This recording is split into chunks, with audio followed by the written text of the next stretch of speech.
বন্ধুরা আমাদের প্রত্যেকটা মহিলাকেই কিন্তু ঘরে বাইরে সব দিকের কাজকে সমানভাবে লক্ষ্য রাখতে হয় আর সেই সব কাজগুলোকে যাতে আমরা সময়ের মধ্যে গুছিয়ে করতে পারি তার জন্য কিন্তু কাজগুলো অবশ্যই বুদ্ধি করে করা উচিত। এতে করে কিন্তু কাজের ঝামেলাও কমে যাবে, কম সময়ের মধ্যে আমরা কাজগুলো করতেও পারবো। আর তার জন্যই প্রয়োজন ছোট ছোট কিছু টিপস জানা। তো এই ধরনের বেশ কিছু সাংসারিক টিপস থাকলো আজকের ভিডিওতে। নমস্কার বন্ধুরা, মৌস ফ্যাশনে তোমাদের সকলকে স্বাগত জানাই।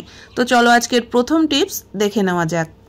এই গরমের সময় বাজার থেকে যদি আমরা সবজি একটু বেশি কিনে আনি, ফ্রিজে রাখলেও কিন্তু দেখবে যে 2-3 দিন থাকলেই সবজিগুলো কিন্তু শুকিয়ে যায়।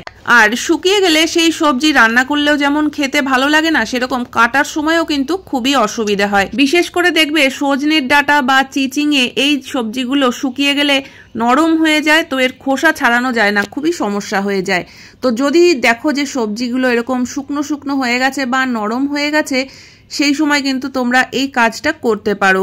এতে করে কিন্তু শুকনো সবজিগুলো আবার অনেকটাই ফ্রেশ হয়ে যাবে, তখন কিন্তু আর কাটতে অসুবিধা হবে না।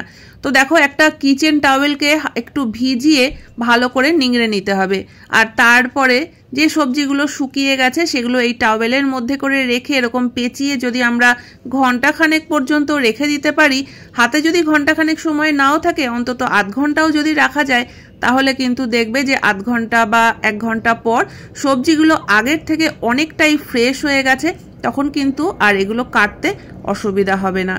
চলে যাচ্ছি পরবর্তী টিপসে। জামা কাপড়ে নীল দিতে গিয়ে অনেক সময় কিন্তু হয় যে নীলের দাগটা হাতে বসে গেছে, বা হয়তো পেনের কালি কখনো লেগে গেছে, সেই পেনের কালিটা তুলতে কিন্তু অসুবিধা হয়। এছাড়াও হেয়ার কালার করতে গেলে অনেক সময় হাতে লেগে যায়।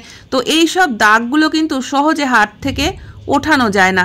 আমরা যতই বারবার করে হাতে সাবান লাগাই না কেন, দেখবে এই দাগগুলো কিন্তু উঠতে চায় না। তো একদম সহজ একটা পদ্ধতি, এই পদ্ধতিতে কিন্তু তোমরা যে কোনো দাগ একদম ঝটপট তুলে ফেলতে পারবে। তো দেখো এখানে আমি সামান্য একটু কোলগেট নিয়ে নিয়েছি। কোলগেট যদি তোমাদের কাছে না থাকে, যে কোনো সাদা পেস্ট থাকলে তোমরা সেটা ইউজ করতে পারো। তো এইভাবে আঙুলের মধ্যে বা হাতে যেখানে কালির দাগ লাগবে সেই জায়গাটায় লাগিয়ে একটু যদি ডলে দাও, তাহলে কিন্তু দেখবে যে দাগটা নিজে থেকেই উঠে যাবে। তো দেখতেই পাচ্ছ এখানে ডলতে ডলতে কিন্তু পেস্টটা অনেকটাই নীলচে ভাব হয়ে গেছে। তো এবার হাতটা জল দিয়ে ধুয়ে নিয়েছি, দেখো দাগ কিন্তু আর একটুও নেই, হাত একদম পরিষ্কার হয়ে গেছে। তো বন্ধুরা এই ধরনের ছোট ছোট টিপস যদি তোমাদের ভালো লেগে থাকে, তাহলে অবশ্যই চ্যানেলটিকে সাবস্ক্রাইব করে নিও। পরবর্তী টিপসে চলে যাচ্ছি।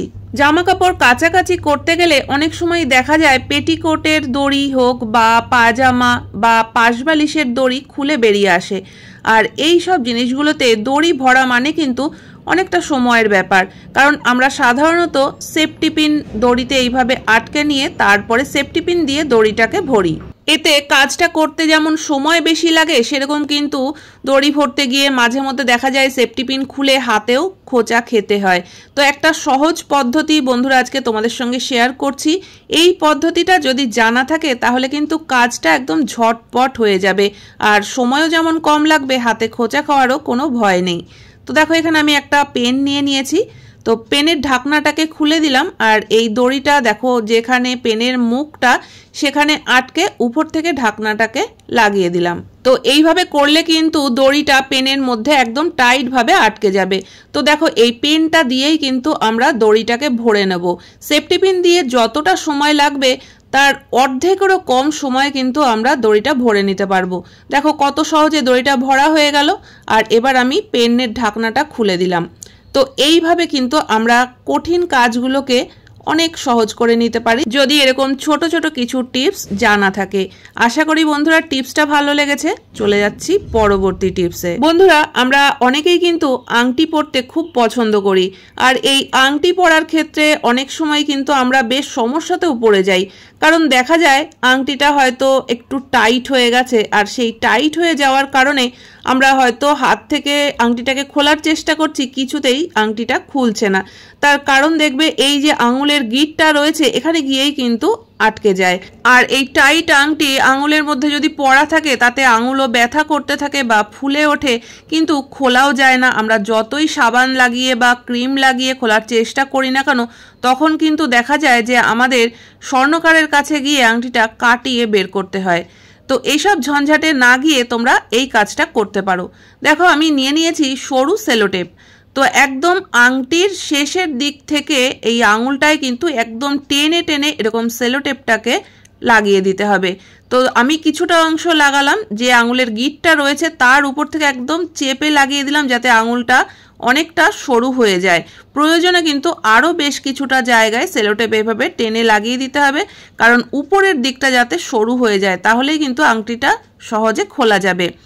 আর এবার আমি বাড়তি সেলোটেপটাকে কেটে বের করে দিলাম।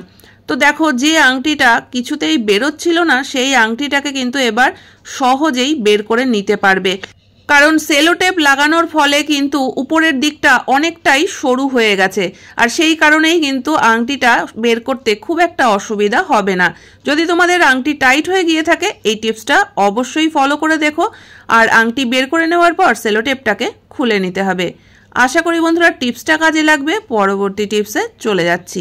আমরা সারাদিনই নানান কাজকর্ম নিয়ে ব্যস্ত থাকি, আর অনেক সময় হয় কি ভাতটা বসিয়ে দিয়ে হয়তো আমরা অন্য কোনো কাজকর্ম করছি, ভাতের কথা ভুলেই গেলাম। আর ভাতে যদি জল কম থাকে তাহলে কিন্তু দেখা যাবে যে তলার দিক থেকে পুড়তে শুরু হবে।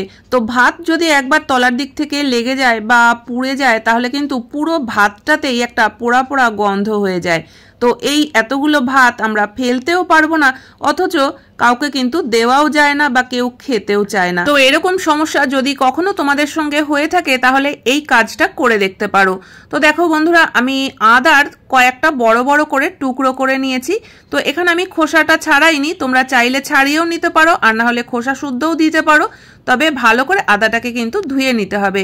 তো আদার বেশ কয়েকটা টুকরো করে ভাতের মধ্যে কিন্তু এইভাবে আদার টুকরোগুলো দিয়ে উপর থেকে কিছুটা ভাত ছড়িয়ে দিতে হবে, আর তারপরে ঢাকনা দিয়ে রেখে দিতে হবে কিছুক্ষণ, আধ ঘন্টা বা 40 মিনিট এরকমভাবে যদি রাখা হয়, তারপরে কিন্তু দেখবে যে ভাতের পোড়া যে গন্ধটা সেটা কিন্তু অনেকটাই কমে যাবে। তখন কিন্তু খেতে অতটাও অসুবিধা হবে না। আর এই ভাতের মধ্যে আমরা যে আদাগুলো ব্যবহার করেছি সেগুলো কিন্তু ফেলে দেওয়ার কোনো প্রয়োজন নেই। এগুলোকে কিন্তু আমরা ধুয়ে আবার অন্যান্য কোনো সবজিতেও ব্যবহার করতে পারবো। তো আশা করি বন্ধুরা আজকের প্রত্যেকটা টিপসই তোমাদের কাজে লাগবে। কোন টিপসটা সব থেকে বেশি ভালো লেগেছে অবশ্যই কমেন্ট করে জানিও। ভালো লাগলে চ্যানেলটিকে সাবস্ক্রাইব করে পাশে থাকা বেল আইকনটা অবশ্যই প্রেস করে দিও, যাতে নতুন ভিডিও আপলোড করলে নোটিফিকেশন সবার আগে তোমাদের কাছে পৌঁছে যায়। তাহলে আজকের মতো ভিডিও এখানেই শেষ করছি। দেখা হচ্ছে আবার নতুন ভিডিওতে। পুরো ভিডিও দেখার জন্য সকলকে অসংখ্য ধন্যবাদ।